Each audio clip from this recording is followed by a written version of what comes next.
Hello दोस्तों, कैसे हैं आप सभी। उम्मीद है अच्छे होंगे। रामा ग्लोबल एकेडमी में आप सभी का स्वागत है। आज की क्लास में दोस्तों हम लोग साइंस जीके के इम्पोर्टेंट और सेलेक्टेड टॉप 30 क्वेश्चन हम इस क्लास में डिस्कस करेंगे। ये सभी क्वेश्चन फ्रेंड्स वेरी इंपॉर्टेंट हैं आप सभी के लिए। अगर आप कॉम्पिटिटिव एग्जाम की किसी भी तैयारी करते हैं तो वीडियो को ध्यानपूर्वक अंत तक जरूर देखेंगे। तो चलिए स्टार्ट करते हैं। इसमें फ्रेंड्स जितने क्वेश्चन हमने कवर किए हैं वो सभी प्रतियोगी परीक्षाओं में बार बार पूछे गए प्रश्न इस क्लास में हमने सेलेक्ट किए हैं। तो वीडियो को अंत तक देखेंगे और सभी प्रश्न को ध्यानपूर्वक पढ़ते हुए वीडियो में आगे बढ़ेंगे। तो पहला प्रश्न दिया गया है दोस्तों, बल का सूत्र क्या होता है। तो इसका राइट आंसर है बल का सूत्र आपका F=ma होता है। ऑप्शन बी आप सभी का राइट आंसर है, यानी F फोर्स होता है, m आपका द्रव्यमान होता है, a आपका त्वरण होता है। राइट आंसर ऑप्शन बी है आप सभी का। चलिए अगले प्रश्न की ओर बढ़ते हैं दोस्तों। दिया गया है कार्य की जो एसआई इकाई है वो क्या है। तो राइट आंसर है जूल है आपकी एसआई इकाई कार्य की, यानी ऑप्शन बी आप सभी का राइट आंसर है। चलिए अगले प्रश्न की ओर बढ़ते हैं। शक्ति की एसआई इकाई क्या है। तो इसका राइट आंसर क्या हो सकता है आप सभी का, वाट होता है शक्ति की एसआई इकाई। तो राइट आंसर आप सभी का दोस्तों ऑप्शन ए है। दोस्त अगर आप सभी को क्वेश्चन पसंद आ रहे हो तो कितने क्वेश्चन आप टॉप 30 में से कर पा रहे हैं, सही है आपको कितने पहले से पता है, आप सभी कमेंट बॉक्स में जरूर बताएंगे। तो चलिए फोर्थ नंबर प्रश्न देखते हैं दोस्तों। दर्पण में बना प्रतिबिंब किसके कारण होता है। तो इसका राइट आंसर आप सभी का, ये आपका परावर्तन के कारण दर्पण में जो प्रतिबिंब बनता है ये दर्पण के कारण, परावर्तन के कारण बनता है। सॉरी फ्रेंड्स, ऑप्शन ए आप सभी का राइट आंसर है। चलिए अगले प्रश्न की ओर बढ़ते हैं। दिया गया है ध्वनि की चाल वायु में लगभग कितनी होती है। तो इसका राइट आंसर आप सभी का, वायु में ध्वनि की जो चाल होती है वो आपकी 340 मीटर प्रति सेकेंड होती है, यानी ऑप्शन बी आप सभी का राइट आंसर है। चलिए अगला प्रश्न, वह ऊर्जा जो स्थिति के कारण होती है कहलाती है, मतलब वह ऊर्जा जो स्थिति के कारण होती है वो क्या कहलाती है। तो राइट आंसर आप सभी का स्थितिज ऊर्जा कहलाती है। जो स्थिति के कारण ऊर्जा होती है वह स्थिति ऊर्जा कहलाती है, यानी ऑप्शन ए आप सभी का राइट आंसर है। चलिए अगले प्रश्न की ओर बढ़ते हैं। अगला प्रश्न आप सभी का दिया गया है, प्रकाश का जो अपवर्तन है वो किस कारण होता है। तो राइट आंसर आप सभी का, प्रकाश का अपवर्तन माध्यम का परावर्तन के कारण होता है। ठीक है, ऑप्शन ए आप सभी का राइट आंसर है दोस्त अगर क्लास आप सभी को पसंद आ रही हो तो क्लास को लाइक जरूर कर देंगे और अपने सभी साथियों तक शेयर करना ना भूलिएगा। तो चलिए 8 नंबर क्वेश्चन है आप सभी का, वायुदाब मापने का जो यंत्र है वो कौन सा है। तो इसका राइट आंसर है आप सभी का, वायुदाब मापने का यंत्र बैरोमीटर होता है। ऑप्शन बी यानी आप सभी का राइट आंसर है। चलिए अगले प्रश्न की ओर बढ़ते हैं। अगला प्रश्न आप सभी का दिया गया है, पृथ्वी पर गुरुत्व त्वरण का मान लगभग कितना होता है। तो इसका राइट आंसर क्या है आप सभी का, 9.8 मीटर प्रति सेकेंड स्क्वायर होता है पृथ्वी पर गुरुत्व त्वरण का जो मान होता है, यानी आप सभी का राइट आंसर ऑप्शन बी है, 9.8 मीटर प्रति सेकेंड स्क्वायर। ऑप्शन बी आप सभी का करेक्ट आंसर है। चलिए अगले प्रश्न की ओर बढ़ते हैं। अगला प्रश्न आप सभी का दिया गया है, बिजली की खोज किसने की थी। तो इसका राइट आंसर आप सभी का है, बिजली की खोज आपकी बेंजामिन फ्रैंकलिन ने की थी, यानी ऑप्शन बी आप सभी का राइट आंसर है दोस्तों। चलिए अगला प्रश्न,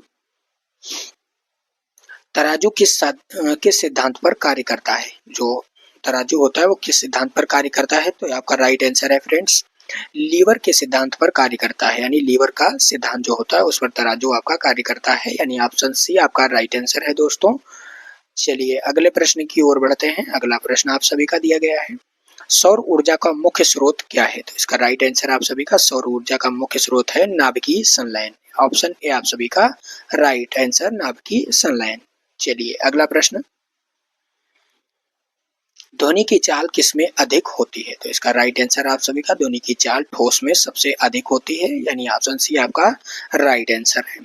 चलिए अगला प्रश्न, जब प्रकाश की किरणें किसी माध्यम से दूसरे माध्यम में प्रवेश करती हैं या जाती हैं तो दिशा बदल जाती है, यह क्या कहलाता है। तो इसका राइट आंसर आप सभी का है दोस्तों, यह आपका अपवर्तन कहलाता है। ऑप्शन बी आपका राइट आंसर है, यह आपका अपवर्तन कहलाता है। ऑप्शन बी करेक्ट आंसर है दोस्तों।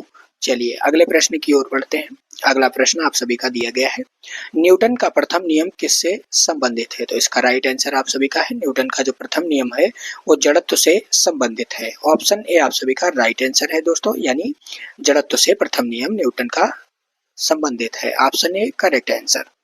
चलिए अगला प्रश्न, विद्युत बल्ब का जो आविष्कार किया था वह किसने किया था? तो इसका राइट आंसर, विद्युत बल्ब का आविष्कार आपका थॉमस एडिसन ने किया था, थॉमस एल्वा एडिसन ने किया था। ऑप्शन ए आप सभी का राइट आंसर है दोस्तों। चलिए अगला प्रश्न, गति मापने का यंत्र कौन सा है? गति मापने का जो यंत्र है वो कौन सा है? तो राइट आंसर आप सभी का दोस्तों, गति मापने का यंत्र जो होता है वो स्पीडोमीटर होता है। ऑप्शन ए आप सभी का राइट आंसर है दोस्तों। चलिए अगला प्रश्न, अगला प्रश्न दिया गया है, विद्युत धारा की दिशा किसे मानी जाती है? विद्युत धारा की जो दिशा है वो किसे मानी जाती है? तो राइट आंसर है आप सभी का दोस्तों, धन से ऋण की ओर विद्युत धारा की दिशा मापी जाती है, यानी ऑप्शन बी आप सभी का राइट आंसर है दोस्तों। चलिए अगला प्रश्न, अगला प्रश्न दिया गया है, ऊष्मा का जो प्रवाह होता है वो किस दिशा में होता है? तो इसका राइट आंसर आप सभी का, ऊष्मा का प्रवाह आपका गर्म से ठंडे की ओर होता है, यानी ऑप्शन बी आपका राइट आंसर है। चलिए अगला प्रश्न दिया गया है, अगला प्रश्न आपका 1 हर्ट्ज, 1 हर्ट्ज का अर्थ क्या होता है? तो इसका राइट आंसर आप सभी का, 1 हर्ट्ज का जो अर्थ होता है वो आपका होता है दोस्तों 1 कंपन प्रति सेकंड, यानी ऑप्शन बी आप सभी का राइट आंसर है, 1 कंपन प्रति सेकंड। चलिए अगले प्रश्न की ओर बढ़ते हैं। अगला प्रश्न आप सभी का दिया गया है, शुद्ध जल का जो पीएच मान होता है अशुद्ध जल का, उसका क्या पीएच मान होता है? तो इसका राइट आंसर आप सभी का दोस्तों 7 आपका अशुद्ध यानी शुद्ध जल का पीएच मान 7 होता है। ऑप्शन बी आप सभी का राइट आंसर है। चलिए अगला प्रश्न, खाना पकाने में गैस कौन सी प्रयोग की जाती है या प्रयोग होती है? तो इसका राइट आंसर आप सभी का दोस्तों, एलपीजी गैस सिलेंडर जो आता है वह आपका खाना पकाने के लिए उपयोग होती है, एलपीजी गैस, यानी ऑप्शन बी आप सभी का राइट आंसर है दोस्तों। चलिए अगला प्रश्न, ग्रीन हाउस गैस कौन सी है? तो इसका राइट आंसर आप सभी का, ग्रीन हाउस जो गैस है वो आपकी कार्बन डाइऑक्साइड गैस मुख्य रूप से ग्रीन हाउस गैस है, यानी ऑप्शन सी आपका राइट आंसर है दोस्तों। चलिए अगला प्रश्न, अगला प्रश्न दिया गया है, आम्ल का स्वाद कैसा होता है? अम्ल का स्वाद कैसा होता है? तो आप सभी का राइट आंसर है दोस्तों, अम्ल का स्वाद खट्टा होता है, यानी ऑप्शन बी आप सभी का राइट आंसर है, अम्ल का स्वाद खट्टा होता है। चलिए अगला प्रश्न, अगला प्रश्न दिया गया दोस्तों, नींबू में कौन सा अम्ल पाया जाता है? तो आप सभी का राइट आंसर है, नींबू में साइट्रिक अम्ल पाया जाता है, यानी नींबू में साइट्रिक अम्ल पाया जाता है। ऑप्शन ए आप सभी का राइट आंसर है दोस्तों। चलिए अगले प्रश्न की ओर बढ़ते हैं। अगला प्रश्न आप सभी का दिया गया है। तो दोस्तों इस क्लास में टॉप 25 क्वेश्चन थे, उनको हमने उम्मीद है अच्छे से आप सभी को समझ में आ गए होंगे। ये क्वेश्चन आपको कैसे लगे? आप कितने क्वेश्चन इसमें से पता थे आपको, या आप कितने कर पाए हैं? राइट आंसर आप कमेंट बॉक्स में जरूर बताएंगे। तो मिलते हैं अगली वीडियो में। अगर वीडियो पसंद आई हो दोस्तों तो वीडियो को एक लाइक जरूर कर दीजिएगा और वीडियो को शेयर भी करना ना भूलिएगा। चैनल पर नए हो तो चैनल को सब्सक्राइब जरूर कर लीजिए, क्योंकि हमारी आने वाली वीडियो आप तक प्रतिदिन पहुंचती रहे। तो धन्यवाद दोस्तों, मिलते हैं अगली वीडियो में।